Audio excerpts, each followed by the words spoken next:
माता पिता वो हस्ती हैं जिनके पसीने की एक बूंद का कर्ज भी औलाद नहीं चुका सकती।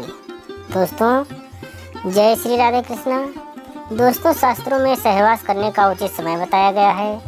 संधि काल में उच्च स्वर, सहवास, भोजन, यात्रा, वार्तालाप, शौचादि करने का निषेध बताया गया है। 24 घंटे में 8 प्रहर होते हैं। जब प्रहर बदलता है उसे संधि काल कहते हैं। प्रातः और शाम की संधि महत्वपूर्ण होती है। इसके अलावा महत्वपूर्ण तिथि, वार और नक्षत्र में भी उक्त कार्य नहीं करने चाहिए, अन्यथा अनिष्ट ही होता है। एक बार दक्ष पुत्री दिति ने कामातुर होकर अपने पति मरीचि नंदन कश्यप जी से प्रणय निवेदन किया। उस वक्त महर्षि कश्यप संध्या वंदन की तैयारी कर रहे थे। शाम के इस वक्त को संध्या काल कहते हैं।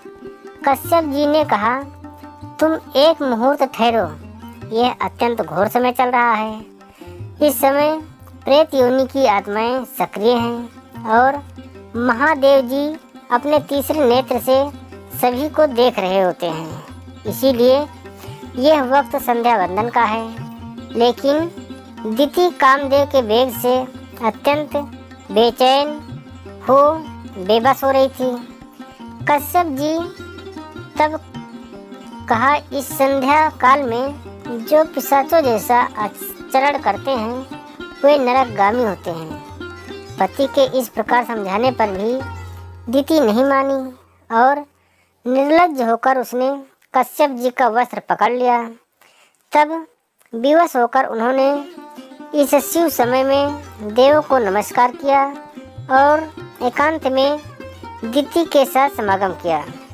समागम के बाद दिति को इसका पश्चाताप हुआ। तब वो कश्यप के समक्ष सिर नीचा करके कहने लगी, भूतों के स्वामी भगवान रुद्र का मैंने अपराध किया है, किंतु वो भूत श्रेष्ठ मेरे इस गर्भ को नष्ट ना करें, मैं उनसे क्षमा मांगती हूँ। फिर कश्यप जी बोले, तुमने अमंगल समय में सहवास की कामना की, इसलिए तुम्हारी कोख से 2 बड़े ही अधम पुत्र जन्म लेंगे। तब उनका वध करने के लिए स्वयं जगदीश्वर को अवतार लेना होगा।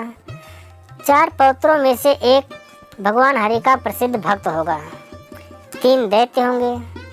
दिति को आशंका थी कि उसके पुत्र देवताओं के कष्ट का कारण बनेंगे, अतः उसने 100 वर्ष तक अपने शिशुओं को उदर में ही रखा।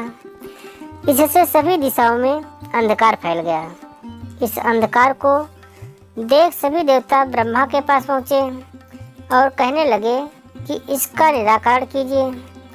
ब्रह्मा ने कहा कि पूर्व काल में सनकादि मुनियों को वैकुंठ धाम में जाने से विष्णु के पार्षदों जय और विजय ने अज्ञानतावश रोक लिया था। उन्होंने क्रुद्ध होकर उन दोनों पार्षदों को श्राप दे दिया कि वे अपना पद छोड़कर पापमय योनि में जन्म लेंगे। ये दोनों पार्षद ही पतित होकर दिति के गर्भ में बड़े हो रहे हैं। सृष्टि में भयानक उत्पात और अंधकार के बाद दिति के गर्भ से सर्वप्रथम 2 जुड़वा पुत्र जन्मे, हिरण्यकशिपु तथा हिरण्याक्ष। जन्म लेते ही दोनों पर्वत के समान दृढ़ तथा विशाल हो गए। ये दोनों ही आदि दैत्य कहलाए।